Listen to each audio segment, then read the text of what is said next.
వెంకన్న దర్శనానికి మళ్లీ బ్రేక్. సమైక్యాంధ్ర సాధన కోసం ఎగసెగసి పడుతున్న ఉద్యోగుల నిరసన జ్వాలలు అఖిలాండ కోటి బ్రహ్మాండ నాయకుడు తిరువేంకటగిరినాథునికి మళ్లీ రెండోసారి గంటను రుచి చూపించనున్నాయి. ఇప్పటికే ఒకరోజు పూర్తి స్థాయిలో తిరుమలకు వెళ్లే ఆర్టీసీ బస్సులను నిలిపివేసిన ఆర్టీసీ కార్మికులు ఆ తర్వాత ప్రభుత్వ ప్రతినిధుల చర్చలతో కాస్త రాజీ పడినప్పటికీ మళ్లీ శుక్రవారం అర్ధరాత్రి నుంచి తిరుమలకు వెళ్లే ఆర్టీసీ బస్సు సర్వీసులను పూర్తిగా నిలిపివేసే నిర్ణయానికి వచ్చారు.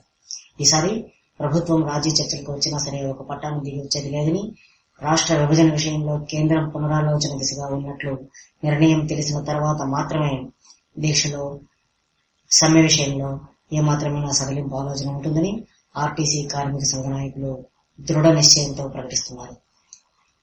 దీంతో అసలే తిరుమలలో భక్తుల రద్దీ అంతంత మాత్రంగా ఉండగా ఆర్టీసీ బస్సులు పూర్తిగా ఆగిపోయినట్లయితే జనం మరింత పలచబడే అవకాశం కూడా ఉంది.